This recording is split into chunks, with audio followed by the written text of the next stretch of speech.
신임 지도부가 만들어졌는데 지난번 2년 전에 이제 소위 말하는 최고위원들과 지금 최고위원들의 색깔이 확 바뀐 것 같아요. 첫째, 호남이 별로 없는 것 같고 운동권도 별로 없는 것 같고 직업도 굉장히 다양해졌다라는 면에서 새로운 민주당의 탄생 아니냐, 이게. 이렇게 좀 해석을 하면 좀 과합니까? 어떻습니까, 김석수 평론가? 아니요, 뭐 새로운 민주당의 그 어떤 모습들을 보여주고 있는 하나의 그 상징적인 지표라고 생각을 합니다. 연령대도 다양하고, 그리고 또 성비도 굉장히 많이 좋아졌잖아요. 그러니까 선출직에서 여성 그 5명 선출인데 5명 선출 2명이 들어갔어요. 2명이니까 그런 것들도 굉장히, 그러니까 우리가 굳이 어떤 할당제를 만들지 않아도 이제는 대중들이 모든 것들을 직접 결정을 하기 때문에 거기에 굳이 그 뭐 여성이고 남성이고가 아니라 능력이 있는 사람들을 뽑아 올리는 세상으로 가고 있다는 것을 또 보여주기도 하고, 그리고 그 지방에 대한 문제들, 이 문제는 사실은 굉장히 논쟁적인 문제였기 때문에 꼭 짚어야 되는 게, 지금 민주당 같은 경우 대의원제를 고수하게 되는 그런 근거로 뭘 잡았습니까? 너무나 호남의 당원들이 많기 때문에, 수도권과 호남 당원들이 많으니까 여론이 치우칠 수밖에 없다. 그래서 그거를 균일하게 만들기 위해서는 대의원이 필요하다고 얘기했는데 그렇지 않잖아요. 호남 혹은 수도권이 지배를 했습니까? 그렇지 않아요. 그러니까 정말로 이 그 구도들을 보면 당원들에게 믿고 정확한 정보만 전달하면 당원들 스스로가 판단하는 것들이 옳다라고 믿고 갈 수 있다는 것을 최고위원회 구성에서도 우리가 볼 수 있습니다. 평생을 이제 사회운동하면서 살아오신 우리 정호진 운동권 출신이 있습니다. 김민석 최고위원. 그러니까 그분은 제가 이제 말씀드린 운동권은 뭐 전대엽, 한총련, 이전에 이제 과거 민주화 운동을 했던 분이 똑같은 길을 살아와서 그것의 결과로서 이제 최고위원이 되고 이제 이런 것에 대한 것이었는데, 제가 이제 좀 질문을 드리면, 호남이나 운동권이 중심이 되었던 민주당의 색깔이 바뀌었다는 질문을 드렸고, 자, 그래서 나오는 이야기가, 야, 이게 민주당이 원래 진보정당 아니다. 진보정당은 과거에 민주노동당이나 정의당이나 뭐 진보당 같은 데가 진보정당이지 원래 보수정당이었는데, 중도정당이라고 많이 얘기하죠. 중도정당 또는 개혁보수정당. 중도는 없고 원래 보수당이 민주당입니다. 그러니까 보수정당의 민주성이 좀 확보되어 있는 정당이니 원래 민주당이 가지고 있는 색깔이 우리가 언론에서 지금 양분하고 있는 진보다 보수다 이런 것하고 달리 원래 색깔을 찾아가고 있는 것 아니냐, 민주당이. 그렇죠. 아니 근데 저는 다르게 생각해요. 예. 이 중도 정당이라는 표현은요, 어디서 썼냐면 DJ 대통령 때 썼습니다. 슬로건이 중도를 지향한다 그랬었어요. 중도를 따뜻하게, 뭐 그런 부분이 있었거든요. 근데 사실 진보 정당이 과거에 그 예를 들어서 민주당 같은 경우를 중도라기보다는 좀 더 개혁적인 보수라는 표현을 썼습니다만, 사실 그 2010년 들어서고 나서부터, 그러니까 노무현 정부 이 후반부터 그 이명박 정부 들어서고 나서부터는 민주당이 사실은 색깔을 점점 좌측으로 가져갔어요. 그리고 어느 순간부터는 진보라는 표현을 썼습니다. 중도라는 게 사라졌어요. 그래서 진보정당 입장에서는 진보정당의 적자라고 보지는 않습니다만, 민주당 같은 경우는 사실 보수라고 칭하기에는 너무 왼쪽으로 와 있기 때문에 나름 개혁적인 성향을 갖고 있는 정당이라는 생각을 하는 거죠. 개혁적인 정당의 성격 뭐 좋고요. 저 김정은 대표는 어떻게 보세요? 민주당의 이념적 색깔, 우리가 보통 보수 진보로 하면 이제 뭐 보수는 국민의힘,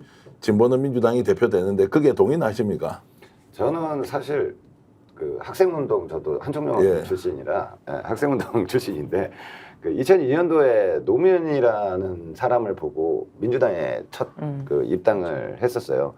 저는 그 전까지는 계속 진보 계열의 그 정당이 잘 돼야 된다라고 생각을 하고, 항상 나중에 이제 그 비례는 정의당 주고 지역은 민주당 찍고 이런 식으로 그 투표를 했었는데, 그 사실 우리나라 보수는 민주당입니다. 민족주의를 근간으로 하고 있고, 사실 보수를 참칭하고 있는 그 국민의힘은 이거는 극우 정당이죠. 일본의 자민당하고 똑같은 정당인데, 그 언론에서 보수는 국힘이라는 프레임을 씌워준 거지 보수적인 행동을 단 한 번도 한 적이 없습니다. 보수 정당이면 그 이념에 맞는 자국 국민을 민족을 우선시하고 해야 되는데, 전혀 그런 적이 없어요. 보수의 그 영국이나 뭐 프랑스 이런 데들이 보수당에서 하는 행태를 해본 적이 없습니다. 걔네는. 예. 그래서 저는 실질적으로 대한민국을 이끌어온 보수 정당은 민주당이라고 생각을 하고 앞으로 이제 민주당이 보수 정당을 저는 그랬으면 좋겠어요. 맨날 중도 확장 이런 얘기가 아니라 보수 정당을 표방을 하고 개혁적인 부분을 얹히기만 하면 된다라고 보거든요.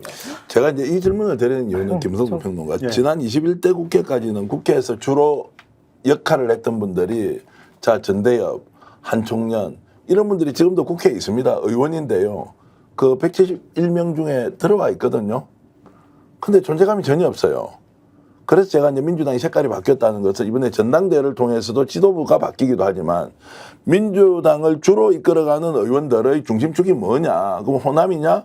그러면은 뭐 운동권이냐? 이런 것들이 사라져서 이분들이 사라진 게 아니라 존재하지만 국민들이 인식을 못할 정도로 민주당이 바뀌고 있다. 이런 것들을 어떻게 봐야 하느냐? 일시적인 현상이냐? 아니면 민주당이 이제 이 길로 가버린다라는 것인가에 대한 이제 질문을 좀 드리고 싶은 겁니다. 그러니까 지금 현재 정당에 있어서의 이념을 가지고 뭔가를 구분하는 것들이 의미가 없어졌다고 그렇죠. 많은 예. 사람들이 느끼고 있는 것이고요. 그리고 지금은 얼마나 민주적이고 얼마나 대중 중심인가 이걸 놓고 사람들이 판단하는 거예요. 그리고 지금 현재 대한민국의 모순을 응집하고 있는 소수의 기득권들과 얼마나 잘 싸울 수 있느냐를 판단 기준으로 보고 선택을 하는 겁니다. 왜 진보당들이 선택받지 못하느냐? 그거는 참 도발적인 말씀을 드리면 무능해서 그런 거예요. 무능에는 사람을 모으지 못하는 것도 무능이 들어가 있고 정확하게 싸울 수 있는 무기를 컨텐츠로 장착하지 못하고 있는 것도 무능이라고 볼 수 있는 건데요. 그런 면들이 있기 때문에 진보당의 표를 주기보다는 상대적으로 일정한 사람들을 설득해서 당원으로 확보하고 있고 그리고 실용적인 정책을 통해서 대한민국을 바꿔나갈 수 있는 비전을 보여주고 있는 그런 곳에 힘을 실어주는 그런 형태가 보여져서 저는 지금 민주당이 실용적 개혁정당으로 자리매김을 하고 있다. 거기에 예전에 이념적인 그런 어떤 지향을 가지고 일정한 개혁의 축을 담당했던 분들이 오히려 이게 쪼개졌어요. 자신들이 갖고 있었던 그런 이념만으로는 현실의 문제를 해결해낼 수 없다는 걸 빨리 깨달으신 분들은 둘로 나눠진 거거든요. 한쪽은 자기가 더 보수화되면서 기득권과 함께하면서 마치 개혁을 할 것 같은 그런 코스프레만 하면서 정치 생명을 이어나갈 것이냐, 아니면은 진짜 실질적인 개혁의 방법이 무엇이냐, 그러면 어떤 걸 공부해야 되는가, 이렇게 둘로 나뉘어지면서 이념적인 색채가 사라진다는 거죠. 그리고 오히려 실용적으로 이 나라를 바꿀 수 있는 그런 정책적인 측면들을 함께 연구하고 법으로 관철시키는 그런 선택을 하게 된다는 건데, 그런 측면에서 오히려 진보 정당들의 영역이 더 넓어진다고 보거든요. 여기와 선택적으로 계속 연대를 하면서 진보의 가치를 심어주면 되는 겁니다.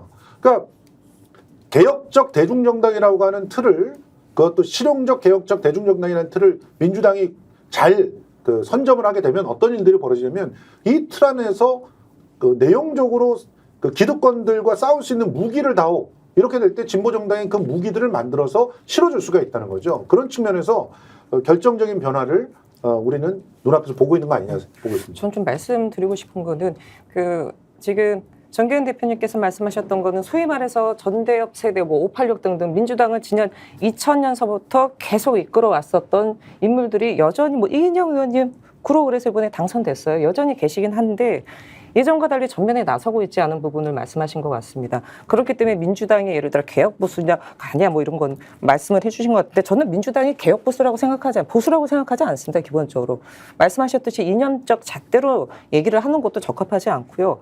근데 사실 앞서 얘기했던 과거의 운동권 출신들 586 이분들이 사실은 이제는 어느 정도 들어갈 시기가 됐어요. 물리적으로. 그렇죠. 저는 물리적으로 들어갈 시기가 됐다고 봅니다. 지금 20년 넘게 이끌어왔어요. 그러면 이제 어느 정도 들어가서 물갈이도 해야 됩니다.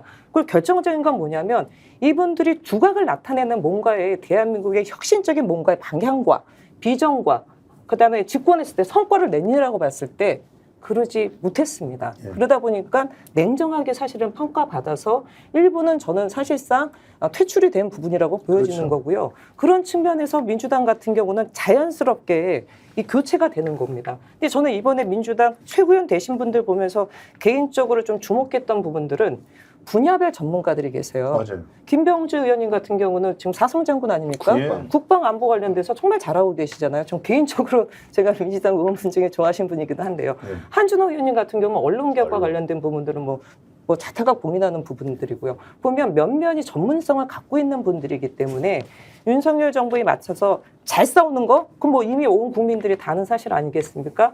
거기에 덧붙여서 저는 분야별 전문성을 갖고 있다는 것 자체가 이번에 민주당 지도부의 구성에 있어서 좀 저희가 좀 주목해 봐야 되는 부분 아니냐. 이후에도 이런 부분들을 좀 잘 살려야 되지 않겠냐. 스픽스는 말하는 언론입니다. 대세는 유튜브, 그중에서 스픽스. 좋아요, 댓글, 구독, 알림 설정. 여러분이 저희를 사랑해 주시고 우리가 여러분을 사랑하는 4가지 방법입니다.